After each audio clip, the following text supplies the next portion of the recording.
Last Week Tonight asks, how is this still a thing? This week, Hollywood whitewashing.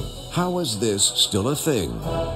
In just 1 week, we'll celebrate the Academy Awards. They promise to be controversial, as for the second year running, the nominees are whiter than a Yeti in a snowstorm, fighting Tilda Swinton. And yet some are arguing it's not entirely the Academy's fault. Some observers say Hollywood just doesn't provide enough good roles for black actors. One of the reasons for this might be that even when there are roles for non-white actors, they sometimes still get played by white people. In Prince of Persia, based on a video game set in ancient Iran, Jake Gyllenhaal plays the title character. That's right. Jake Gyllenhaal, a white American with a Swedish last name, was cast to play the Prince of Persia from, you know, Persia. And he's far from alone. Just last year, Emma Stone played the half-Asian Allison Eng in Aloha.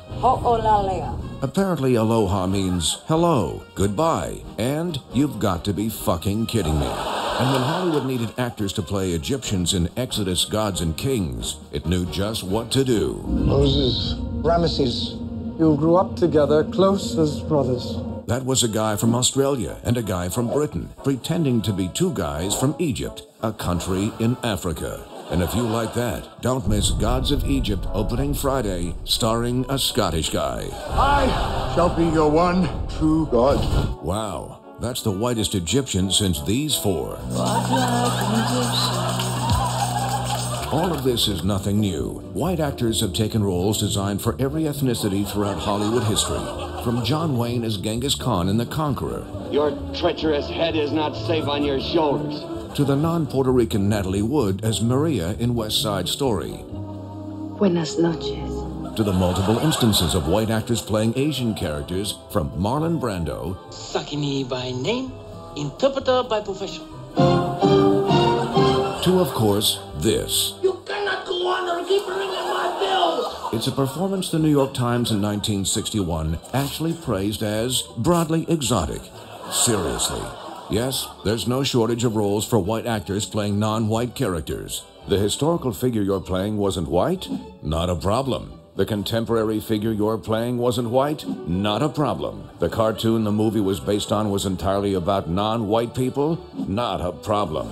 Your characters are named Esteban and Clara Trueba in the Isabel Allende novel the movie is based on? Right this way, Jeremy Irons and Meryl Streep.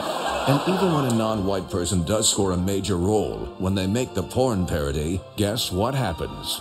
Don't worry, I got this one. No, Glenn. Put your dick away. And when filmmakers get called out on whitewashing, the justification is less to do with black and white and more to do with green. Director Ridley Scott told Variety magazine he can't mount a $140 million film and say that my lead actor is Mohammed so-and-so from such and such. Yeah, you needed the white-hot star power of whoever the fuck this guy is. And maybe all of this would be less egregious if any time an actor of color took on a traditionally white role, half the country didn't go apeshit. The appearance of a black stormtrooper in the first trailer for Star Wars The Force Awakens is causing a lot of chatter on social media, even some racist comments. Several people were apparently upset that the actress playing the character is African American. He'd be the first black Bond. The author of those Bond novels saying Elba is too, quote, street. Yes, if you're black, even if you're an actor who sometimes dresses like French Waldo, people will still say you're too street. And this isn't even getting into how movies about minorities will still put white people in the foreground.